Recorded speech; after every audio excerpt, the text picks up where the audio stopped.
میں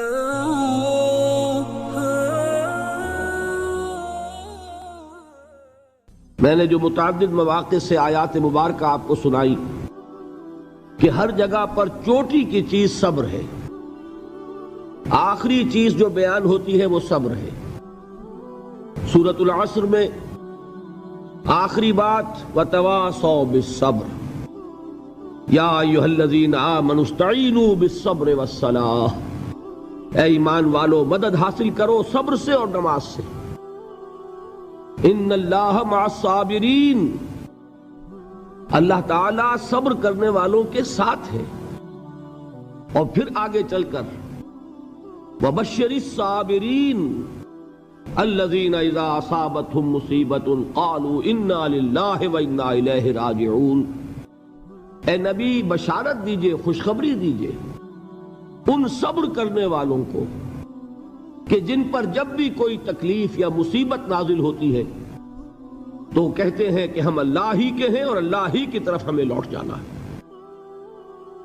صبر کا مفہوم ہے اپنے آپ کو تھامنا، روکنا، برداشت کرنا، تحمل کرنا، اور جو بھی اپنا ایک طے شدہ مقصد ہے کسی بھی مخالفت سے بددل ہوئے بغیر، کسی بھی تکلیف یا مصیبت سے ہراساں ہوئے بغیر اس کی طرف پیش قدمی کیے چلے جانا۔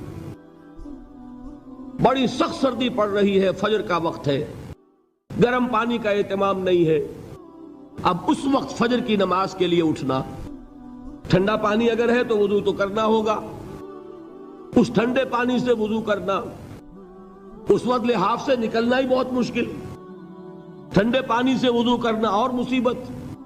یہ جب تک انسان میں صبر کا مادہ نہ ہوگا ممکن ہی نہیں۔ اس کو کہیں گے صبر علی الطاعہ، اطاعت پر صبر کرنا۔ ناگواری محسوس ہو رہی ہے لیکن اس ناگواری کو برداشت کرتے ہوئے انسان اللہ کے حکم کے اوپر جمع رہے، اللہ کے حکم پر عمل کرے۔ یہ کیا ہے؟ یہ صبر ہے۔ اگر یہ صبر نہیں ہے تو ظاہر بات ہے کہ انسان اللہ کے اس حکم پر عمل نہیں کر سکے گا۔ صبر کا مادہ نہیں ہوگا تو آپ کام نہیں کر سکیں گے۔ اور اسی کا ایک دوسرا رخ ہے، جب آپ دعوت حق کے لیے کھڑے ہوں گے پہلا قدم کیا آتا ہے؟ استہزاء، تمسخر، مذاق اڑانا، جس کی میں مثال اب دینا چاہتا ہوں محمد الرسول اللہ صلی اللہ علیہ وسلم کی شخصیت سے۔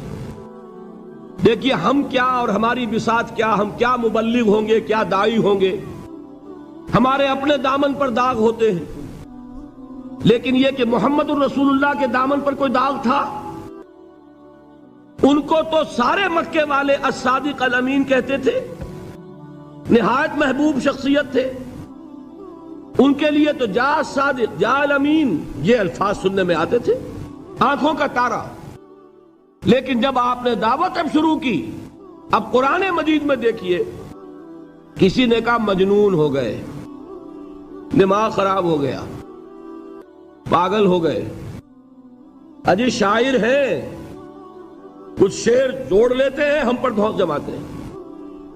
کسی نے کہا ساحر ہیں، کچھ جادو سیکھ لیا ہے، یہاں تک کہ ایسے بدبخت بھی پیدا ہوئے، قرآن میں ہے ساحر کذاب، سحر کرنے والا جادوگر نہایت جھوٹا۔ یہ الفاظ کہے جا رہے ہیں کس کی شان میں؟ محمد الرسول اللہ صلی اللہ علیہ وسلم۔ قرآن میں نقل کیا گیا یا ایھا الذی نزل علیہ الذکر انک لمجنون۔ کبھی آپ نے اس کا ترجمہ سوچا؟ اے وہ شخص، دیکھیے تصور کیجئے حضور جا رہے ہیں، تشریف لے جا رہے ہیں، کسی دعوت میں ہے، تبلیغ میں، یا ویسے ہی تشریف لے جا رہے ہیں، اور کوئی ایک جمگھٹا ہے لوگوں کا، ادھر سے فقرہ آتا ہے، تیر کی طرح لگتا ہے دل میں جا کر محمد کے صلی اللہ علیہ وسلم۔ اے وہ شخص جس کا یہ خیال ہے کہ اس پر کوئی ذکر نازل ہو رہا ہے، ہمارے خیال میں تو تمہارا دماغ خراب ہو گیا ہے۔ یا ایھا الذی نزل علیہ الذکر انک لمجنون، کہا کہ نہیں کہا؟ اور یہ نہ سمجھیے کہ حضور صلی اللہ علیہ وسلم کے قلب مبارک کو تکلیف نہیں ہوتی تھی۔ میں قرآن سے ثابت کروں گا، میں کہیں کوئی کہانیاں بیان نہیں کرنا چاہتا. قرآن نے کہا ہے وَلَقَدْ نَعْلَمُ أَنَّكَ يَضِيقُ صَدْرُكَ بِمَا يَقُولُونَ. اے نبی ہمیں خوب معلوم ہے صلی اللہ علیہ وسلم کہ جو کچھ یہ لوگ کہہ رہے ہیں اس سے آپ کا سینہ بھنجتا ہے.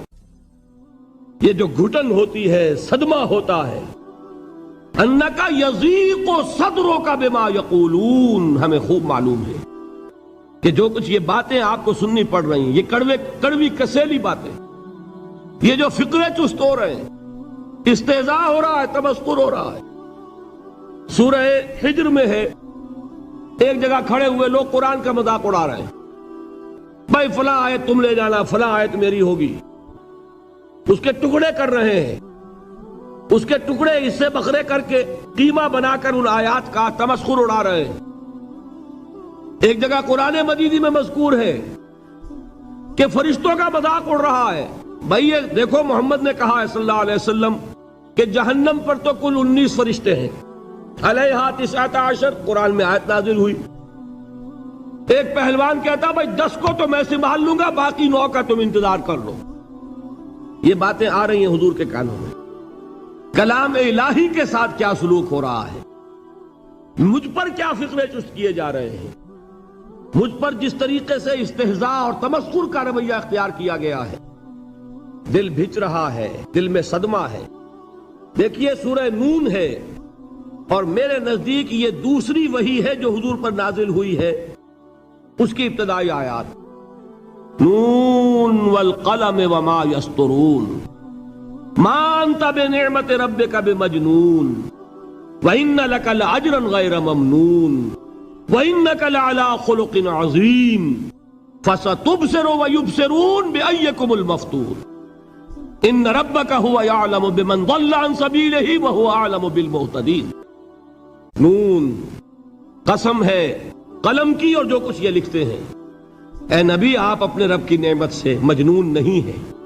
یہ کیوں کہا جا رہا ہے؟ حضور کو جو صدمہ پہنچا ہے وہی نازل ہوئی ہے دل جوئی کے لیے، تسلی کے لیے. آپ کیوں برا منا رہے ہیں؟ اے نبی آپ کیوں صدمہ اور رنج اور اندوہ محسوس کر رہے ہیں؟ ان بدبختوں کے کہنے سے کوئی آپ مجنون ہو جائیں گے؟ مانتا بے نعمت ربک بمجنون وَإِنَّ لَكَ لَأَجْرًا غَيْرَ مَمْنُونٍ. آپ کو جو یہ صبر کرنا پڑ رہا ہے، آپ کو جو یہ جھیلنا پڑ رہا ہے، اس کی وجہ سے آپ کو وہ اجر ملے گا جس کا سلسلہ کبھی منقطع نہیں ہوگا. وَإِنَّكَ لَعَلَىٰ خُلُقٍ عَظِيمٍ. اور اے نبی آپ تو خلق عظیم کے حامل ہیں. آپ کا اخلاق، آپ کا کردار، آپ کی سیرت، آپ کی شخصیت میں طہارت، نفاست، پاکیزگی، آج تک دنیا نے کوئی پاگل، کوئی مجنون ایسا بھی دیکھا؟ یہ ساری باتیں اللہ تعالی حضور کی دلجوئی کے لیے فرما رہے ہیں.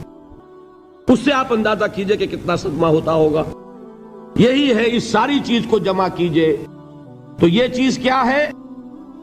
وَاصْبِرْ عَلَىٰ مَا يَقُولُونَ وَاهْجُرْهُمْ هَجْرًا جَمِيلًا. صبر کرو اے نبی، صبر کرو اے محمد صلی اللہ علیہ وسلم، جھیلو اور برداشت کرو اس پر جو یہ کہہ رہے ہیں. یریدون لیطفئوا نور اللہ بافواہہم. یہ چاہتے ہیں کہ اللہ کے نور کو اپنے منہ سے بجھا دیں، پھونکے مار کے ہی بس. نور خدا ہے کفر کی حرکت پہ خندہ زن، پھونکوں سے یہ چراغ بجھایا نہ جائے گا. یریدون لیطفئوا نور اللہ بافواہہم واللہ متم نورہ ولو کرہ الکافرون. یہ چاہتے ہیں کہ اپنے منہ کی پھونکوں سے اللہ کے نور کو بجھا دیں، حالانکہ اللہ تعالیٰ تو اپنے نور کا اتمام فرما کر رہے گا، خواہ ان کافروں کو کتنا ہی ناگوار ہو. اس کی ترجمانی ہے نور خدا ہے کفر کی حرکت پہ خندہ زن، پھونکوں سے یہ چراغ بجھایا نہ جائے گا. یہی وجہ دیکھیے مکی صورتوں میں خود نبی اکرم صلی اللہ علیہ وسلم کو اتنے مختلف پیرایوں میں صبر کا حکم دیا گیا.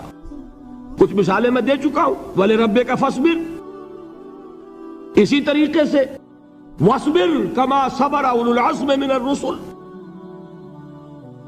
اے نبی صبر کیجئے جیسے کہ صبر کیا ہمارے اولو العزم رسولوں نے. وَاصْبِرْ وَمَا صَبْرُكَ إِلَّا بِاللَّهِ. اے نبی صبر کیجئے اور آپ کا صبر تو اللہ ہی کے سہارے ہے۔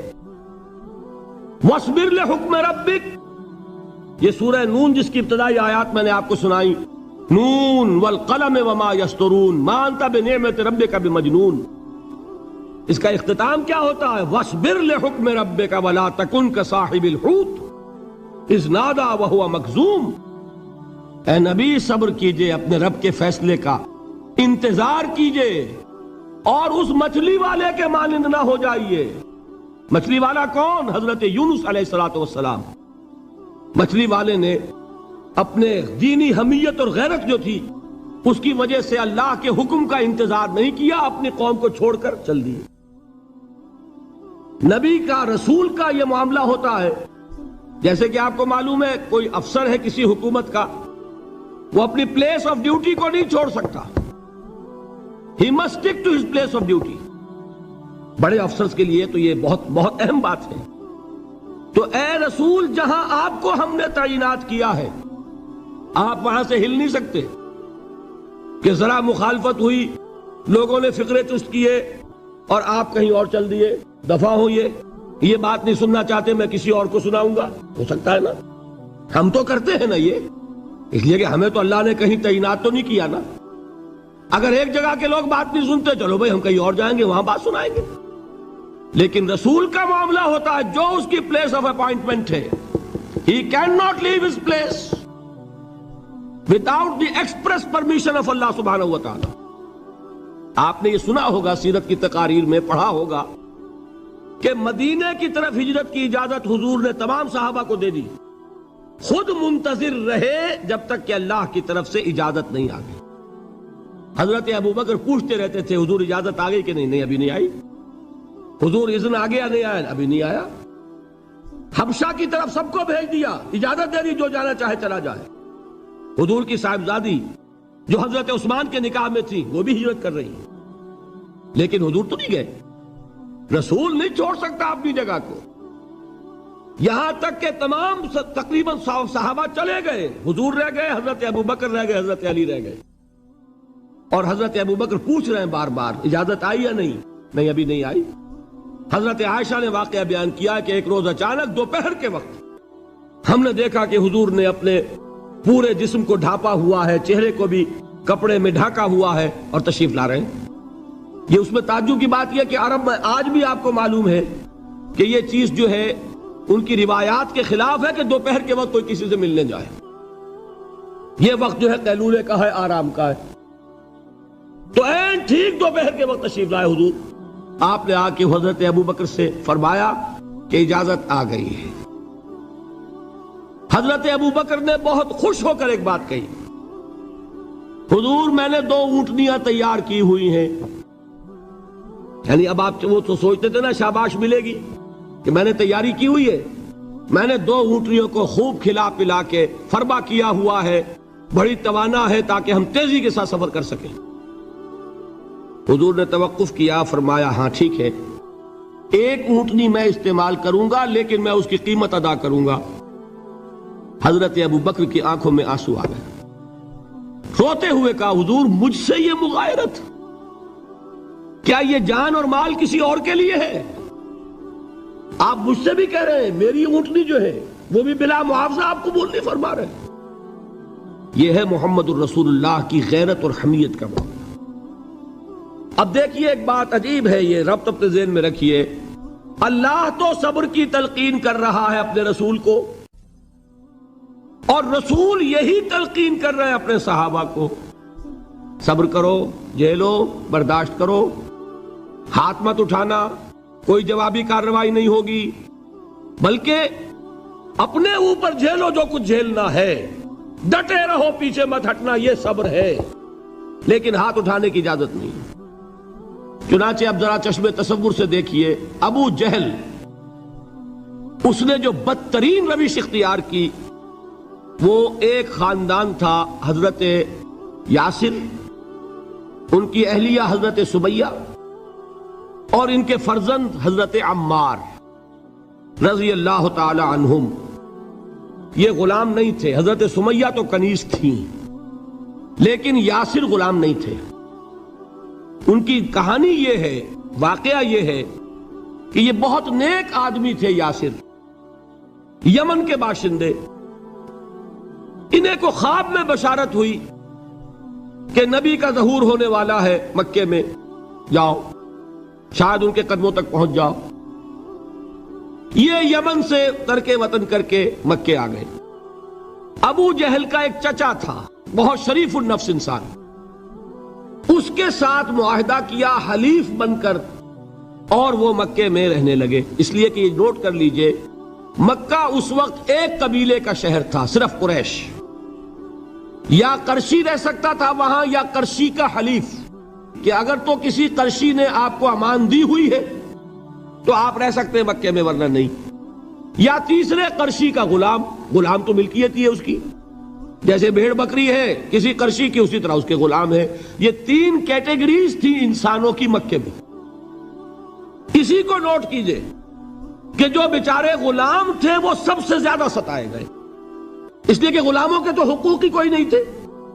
بلال غلام تھے، ابو فقی غلام تھے، زنیرہ ایک کنیز تھی. ان کو جو ماریں پڑی ہیں اس کا آپ کو معلوم ہے. حضرت بلال کے ساتھ جو کچھ امیہ ابن خلف نے کیا، کہ جس طریقے سے کہ حیوانوں کی لاشیں جو ہے کھینچ کر گھسیٹ کر لے جائی جاتی ہیں، ان کی گردن میں رسی ڈال کر گھسیٹتے، اسی طریقے سے حضرت بلال کے گردن میں رسی ڈال کر ٹھیک دوپہر کے وقت مکے کی سنگلاخ گلیوں کے اندر گھسیٹا جاتا تھا. نیچے زمین جل رہی ہے توے کی طرح، اور ویسا بھی ہوتا تھا کہ چت لٹا دیا، اوپر سے وہ آگ مکے کا، کہ سورج جو ہے ذرا نوٹ کیجئے، آگ برسا رہا، نیچے زمین توے کی طرح جل رہی ہے. اور ایک بھاری سل بھی لا کر جو ہے سر پر رکھ دی، چھاتی پر رکھ دی گئی ہے کہ آواز نہیں نکل رہی، جھاگ نکل رہے منہ سے.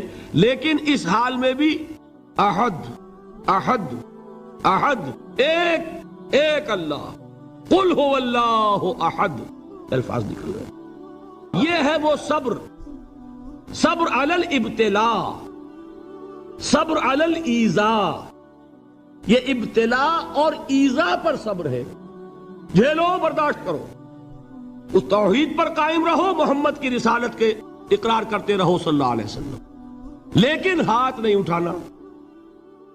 اب میں آپ کو بتا رہا تھا یہ تو غلام تھے، یہ جو تھے یاسر یہ حلیف تھے، غلام تو نہیں تھے نا. البتہ وہ ابو جہل کے چچا کی کنیز تھی یہ سمیہ، انہوں نے اجازت لے کر ان سے نکاح کر لیا. یہ تو کنیز رہیں گی. بیٹا جو ہوا وہ بھی ایک طرح سے، جب کنیز زیادہ ہے تو غلام ہو گیا، عمار ابن یاسر. وہ جو شخص تھا بہت شریف النفس ابو جہل کا چچا، وہ مر گیا. اب ابو جہل جو ہے اس خاندان کا سربراہ ہے، لہذا یہ تینوں جو افراد ہیں وہ اس کے رحم و کرم پر ہیں.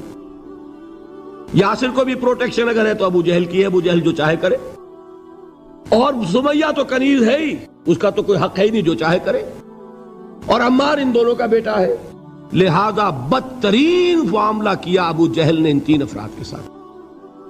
حضرت سمیہ کے ساتھ جو کچھ کیا گیا ہے آپ اس کا تصور نہیں کر سکتے.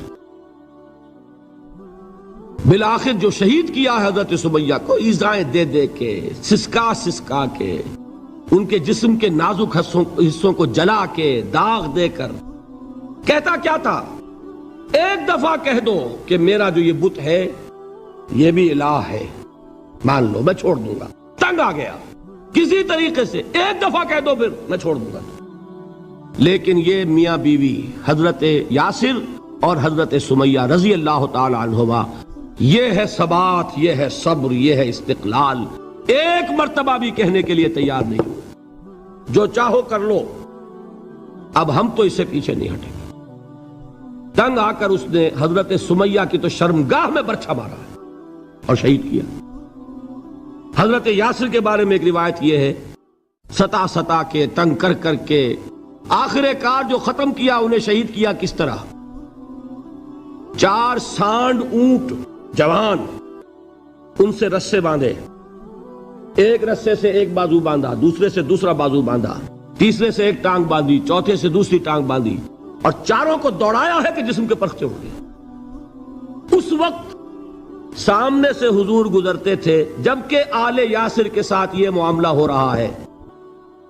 کیا فرماتے تھے؟ اسبروا یا آل یاسر فإن موعدکم الجنہ، اے یاسر کے گھر والوں صبر کرو، جھیلو، اس لیے کہ تمہارے وعدے کی جگہ جنت ہے۔ اللہ تعالیٰ ادھر آنکھ بند ہوگی ادھر جنت میں تمہارا داخلہ ہو جائے گا۔ یہ ہے تواصوا بالصبر والعصر ان الانسان لفی خسر۔ یہ تواصوا بالصبر پر کون عمل کر رہا ہے؟ محمد الرسول اللہ صلی اللہ علیہ وسلم۔ دے تو بھی محمد کی صداقت کی گواہی۔ یہ صداقت کی گواہی دیتے ہوئے انہوں نے اپنی جانیں دے دی۔ 4 سے لے کر 12 تک 8 برس، اس کو کہتے ہیں پرسیکیوشن، فزیکل پرسیکیوشن، تشدد، مار پیٹ، جلانا، دہتے ہوئے انگاروں پر لٹانا، فاقے رکھنا، بھوکے رکھنا، ان کو ڈال دی گئی زنجیریں، گھروں میں بند کر دیا گیا نوجوانوں کو۔ حضرت عثمان کو چچا نے ان کے ایک چٹائی کے اندر لپیٹا اور دھونی دے دی، دم گھٹ رہا ہے، جان نکل رہی ہے۔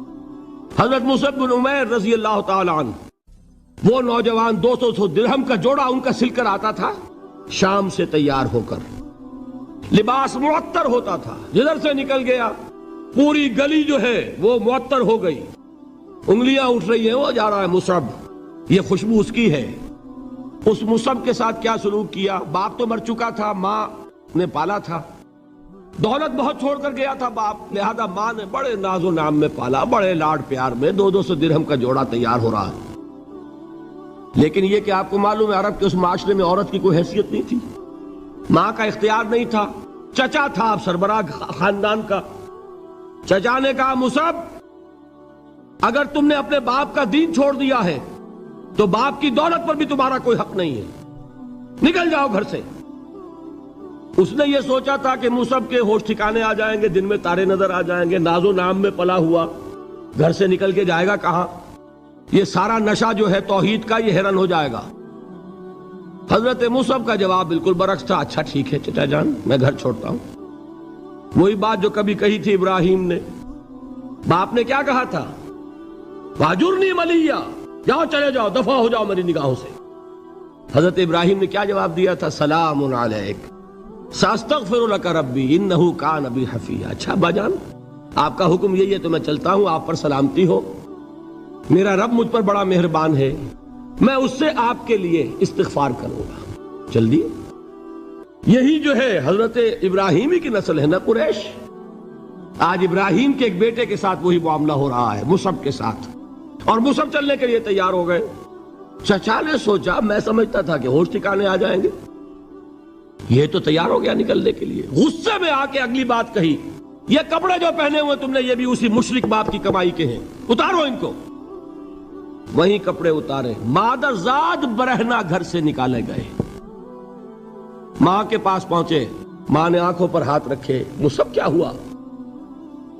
ماں سے کہتے ہیں کہ ماں میں موحد ہو گیا، اور وہاں سے گئے، پھر حضور کی خدمت میں کپڑے کہیں سے مانگے ہوں گے۔ یہ مصعب ہیں 200 درہم کا جوڑا پہننے والے۔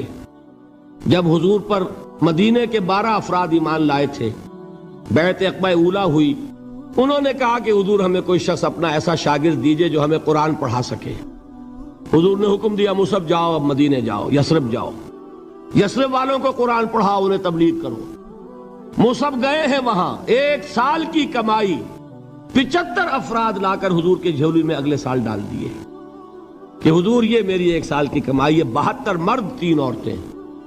بہرحال وہ مصعب بن عمیر ہیں جو غزوہ احد میں شہید ہوئے، اور جب شہید ہوئے تو ان کے جسم پر صرف ایک چادر تھی۔ یہی چیزیں ہیں اصل میں کہ جو ہمارے دلوں کو منور کرنے والی ہیں نور ایمان سے۔ وہ علم بردار تھے غزوہ احد میں، جھنڈا مسلمانوں کا ان کے پاس تھا۔ ایک ہاتھ پر ایک شانے پر وار پڑا، ہاتھ کٹ گیا، دوسرے سے تھاما، دوسرے پہ کٹ گیا، اب دونوں حصوں کے بچے ہوئے ٹکڑوں سے جھنڈے کو تھاما، گرنے نہیں دیا، یہاں تک کہ شہید ہو گئے۔ گرے ہیں تو جھنڈا گرا ہے۔ شکل میں حضور سے بہت مشابہ تھے، خبر اڑ گئی کہ محمد شہید ہو گئے صلی اللہ علیہ وسلم۔ یہ مصعب بن عمیر کا واقعہ ہے۔ جب ان کو اب دفن کرنے کا وقت آیا، اور شہید کے لیے کفن جو ہے اس کا وہی لباس ہوتا ہے جو شہادت کے وقت ہو، حضور کے سامنے ایک پرابلم پیش کیا گیا. حضور مصعب کے جسم پر تو ایک چادر تھی اور وہ چادر بھی اتنی چھوٹی ہے، یعنی 2 گز کی چادر بھی نہیں ہے. اس سے اگر سر ڈھانپتے ہیں مصعب کا تو پیر کھل جاتے ہیں، پیر ڈھانپتے ہیں تو سر کھلتا ہے. کیا کریں؟ حضور نے فرمایا سر ڈھانپ دو چادر سے اور پیروں پر گھاس ڈال دو. یہ آخری لباس ہے جو محمد کے اس دیوانے کو اس دنیا سے رخصت ہوتے ہوئے ملا ہے، جس کا 200 درہم کا جوڑا چلتا تھا. یہ ہے صبر. برداشت کیا کہ نہیں کیا؟ یہ خباب بن الارت پیشے کے لحاظ سے لوہار تھے. سوچئے ایک زندہ انسان کو دہتے ہوئے انگاروں پر لٹایا جا رہا ہے. ان انگاروں سے کھال جلی کمر کی چربی پگھلی. اس پگھلنے والی چربی سے وہ انگارے ٹھنڈے پڑے. یہ سب کچھ جھیل رہا ایک شخص. سوچنے والوں نے سوچا نہیں ہوگا کیا جرم تھا ان کا؟ تو بڑا شریف آدمی ہے، بہت اچھا کاریگر ہے، وقت پر کام دیتا ہے، مناسب اجرت لیتا ہے. یہ کیا ہوا؟ یہ کوئی جرم نہیں. جرم صرف ایک ہے، ایک اللہ کو مانتا ہے اور محمد کے دامن سے وابستہ ہے صلی اللہ علیہ وسلم. فاستعینوا بالصبر والصلاۃ. مدد حاصل کرو کس سے؟ صبر سے اور نماز سے. ان اللہ مع الصابرین. جان لو کہ اللہ تعالیٰ صبر کرنے والوں کے ساتھ ہے. وَلَا تَقُولُوا لِمَنْ يُقْتَلُ فِي سَبِيلِ اللَّهِ أَمْوَاتٌ. اور ہرگز نہ کہو اسے جو اللہ کی راہ میں قتل ہو جائے کہ وہ مردہ ہے. بَلْ أَحْيَاءٌ وَلَكِنْ لَا تَشْعُرُونَ. نہیں، وہ زندہ ہے لیکن تمہیں ان کا شعور نہیں ہے. اور سنیے اب یہ آیت اہم ترین ہے صبر کے موضوع پر. وَلَنَبْلُوَنَّكُمْ بِشَيْءٍ مِّنَ الْخَوْفِ وَالْجُوعِ وَنَقْصٍ مِّنَ الْأَمْوَالِ وَالْأَنفُسِ وَالثَّمَرَاتِ وَبَشِّرِ الصَّابِرِينَ. اور دیکھو ہم تمہیں آزمائیں گے. وَلَنَبْلُوَنَّكُمْ. ہم لازماً آزمائیں گے تمہیں. بِشَيْءٍ مِّنَ الْخَوْفِ. خوف کی کیفیت طاری کر کے. والجوع. بھوک، فقر اور فاقہ. ونقص من الاموال. مالی نقصان. والانفس. جانی نقصان. والثمرات. اور ثمرات، پھلوں اور میووں کا نقصان. میرے نزدیک یہاں پر ثمرات کا مفہوم ایک اور بھی ہے. ایک تو صاف تھا کھجور کی فصل تیار ہے، غزوہ تبوک جانے کا حکم مل گیا، کون اتارے گا؟ اور کھجور وقت پر اتری نہیں، برباد ہو جائے گی. یہ ہو رہا ہے نا میووں کا نقصان. اور میرے نزدیک یہاں یہ بھی ہے، بسا اوقات بہت سی محنتوں کا نتیجہ انسان دیکھتا ہے کہ ضائع چلا گیا. میں نے 10 سال محنت کی، حاصل کوئی نہیں نکلا. یہ ثمرات کیا ہے؟ محنتیں. محنتوں کے ثمرات کا ضیاع. کوشش آپ نے کی، قسمت کی خوبی دیکھیے، ٹوٹی کہاں کمن. 2-4 ہاتھ جب کے لبے بام رہ گئے. Be prepared. ایک شاعر کے یہ اشعار ہیں، یہ فصل امیدوں کی ہمدم اس بار بھی غارت جائے گی. سب محنت صبحوں شاموں کی اب کے بھی اکارت جائے گی. میرے نزدیک یہ ثمرات کا جو لفظ یہاں آیا ہے، وَنَقْصٍ مِّنَ الْأَمْوَالِ وَالْأَنفُسِ وَالثَّمَرَاتِ.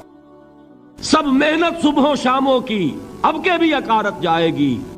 دھرتی کے کونوں کھدروں میں پھر اپنے لہو کی کھاد بھرو، پھر مٹی سینچو اشکوں سے، پھر اگلی رت کی فکر کرو، پھر اگلی رت کی فکر کرو. جب پھر ایک بار اجڑنا ہے، ایک فصل پکی تو بھر پایا، تب تک تو یہی کچھ کرنا ہے. ایک مقصد ہے سامنے، انقلاب برپا کرنا ہے. ایک کوشش ناکام ہو جائے کوئی پرواہ نہیں، نیکسٹ. پھر تیار رہو ناکامی کے لیے. ایسا نہ ہو جو انگریزی میں کہتے ہیں hope for the best but be prepared for the worst. ایسا نہ ہو کہ دوسری مرتبہ ناکام ہو کے بددل ہو جاؤ، تمہاری ہمتیں جواب دے جائیں. نہیں، پہلے سے تیار رہو کہ دوسری مرتبہ بھی ناکامی آئے تو آئے، لیکن جب تک کہ کامیابی حاصل نہیں ہوتی ہمیں یہ کام کیے چلے جانا. دیکھیے سیرت میں آیا کہ نہیں یہ واقعہ. بدر میں مسلمانوں کو فتح ہوئی تو احد میں زک پہنچی کہ نہیں؟ 70 صحابہ شہید ہوئے کہ نہیں؟ اگر ان کی ہمتیں جواب دے جاتی تو گاڑی کیسے چلتی آگے؟ تو فرمایا وَلَنَبْلُوَنَّكُمْ بِشَيْءٍ مِّنَ الْخَوْفِ وَالْجُوعِ وَنَقْصٍ مِّنَ الْأَمْوَالِ وَالْأَنفُسِ وَالثَّمَرَاتِ، ہم تمہیں لازماً آزمائیں گے خوف کی کیفیت سے، فقر و فاقے کی کیفیت سے، بھوک سے، جان کے نقصان سے، مال کے نقصان سے، محنتوں کے حاصل کے ضائع ہو جانے سے۔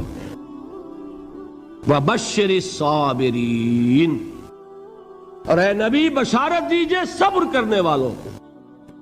الَّذِينَ إِذَا أَصَابَتْهُمْ مُصِيبَةٌ، وہ کہ جب ان پر کوئی تکلیف آئے، کوئی مصیبت آئے، کوئی آزمائش آئے، قالوا انا للہ وانا الیہ راجعون، وہ یہ کہیں کہ ہم اللہ ہی کے ہیں، اللہ ہی کی طرف لوٹ جانا ہے۔ یہ وہی انداز ہے جو میں نے فارسی کا شعر سنایا تھا آپ کو کہ سرے تسلیم خم ہے جو مزاج یار میں آئے۔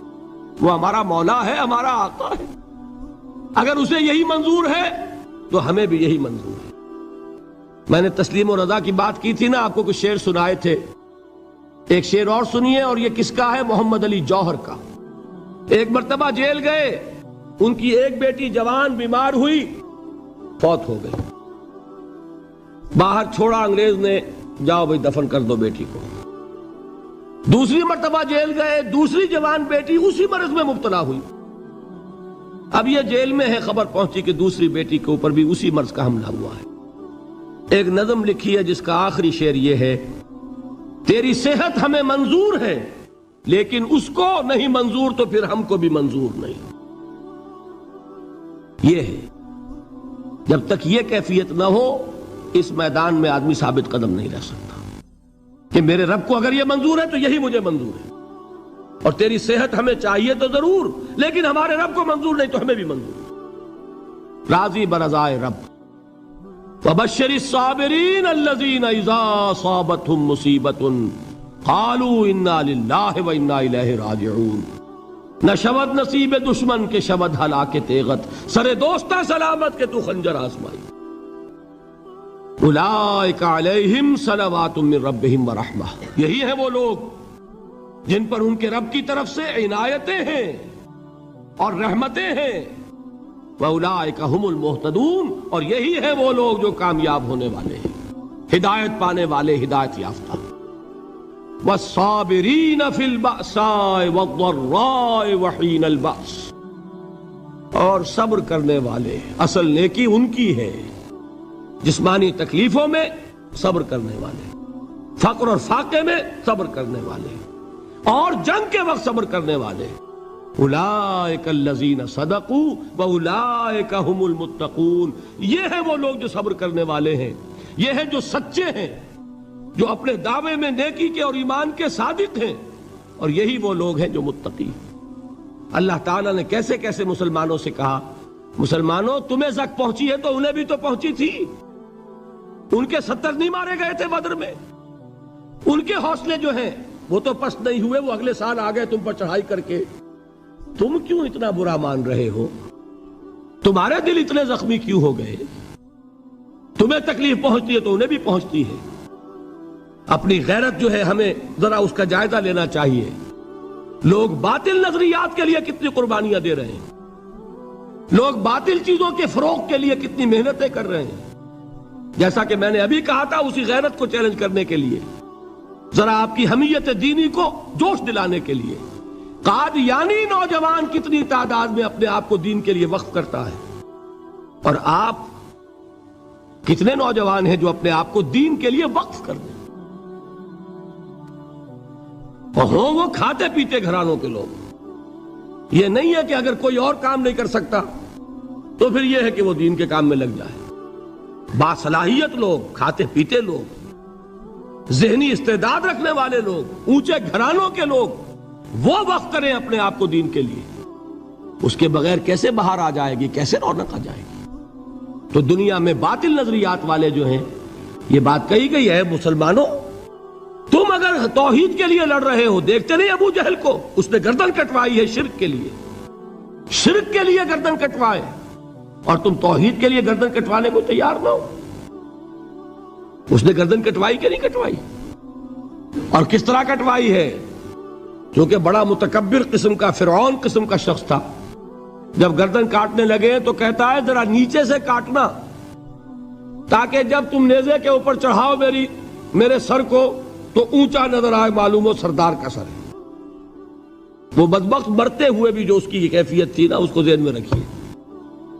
تو یہ اس لوگوں نے قربانیاں دی، جانیں دی، تو فرمایا اگر تم ان سے زیادہ قربانی نہیں دو گے، یہ جو نوٹ کر لیجئے اس کو، مجرد اگر حق کو غالب کرنا اللہ کے ذمے ہو تو آنے واحد میں غالب کر دے گا، تمہیں تکلیف ہی دینے کی ضرورت نہیں۔ سمجھ رہے؟ کیا اللہ کے مقابلے میں کوئی باطل کی طاقت ٹھہر سکتی ہے؟ یہ تمہارے ایمان کا امتحان ہے، یہ تمہارے خلوص کی آزمائش ہے، یہ تمہارے امتحان کا ثبوت درکار ہے کہ اللہ تعالیٰ دیکھنا چاہتا ہے تم اس کے لیے اپنی جانیں قربان کرنے کو تیار ہو کہ نہیں، تم اس کے لیے تن من دھن لگانے کو تیار ہو کہ نہیں۔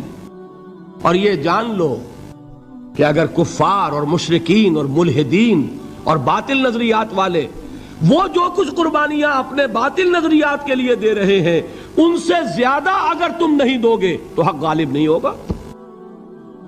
انہوں نے جو صبر کیا ہے اپنے باطل نظریات پر، اگر تم اس سے زیادہ صبر کا ثبوت نہیں دو گے اپنے اس حق پر تو حق غالب نہیں ہوگا۔ اس لیے فرمایا یا ایھا الذین آمنوا اصبروا وصابروا، نہ صرف یہ کہ صبر کرو بلکہ صبر میں اپنے دشمنوں سے آگے نکلو، ان کے صبر سے بڑھ کر صبر کرو۔ وَرَابِطُوا، مرابطہ کہتے ہیں چوکس رہنا، ہوشیار، پہرا دو، ایسا نہ ہو کہ دشمن جو ہے غفلت میں تمہارے اوپر کوئی حملہ جو ہے کر بیٹھے۔ وَاتَّقُوا اللَّهَ، اور اللہ کا تقوی اختیار کرو، لعلکم تفلحون، تاکہ تم فلاح پاؤ۔ یہ ہے حضرات تواصوا بالصبر۔ میں نے عرض کیا تھا ہر جگہ پر آپ کو چوٹی کی بات صبر ملے گا۔ آیت الکرسی، آیت البر جو میں نے آپ کو سنائی آخر میں، والصابرین فی الباساء والضراء وحین الباس، حامیم السجدہ، وما یلقاها الا الذین صبروا وما یلقاها الا ذو حظ عظیم، اس کے بغیر تو نہیں ہوگا۔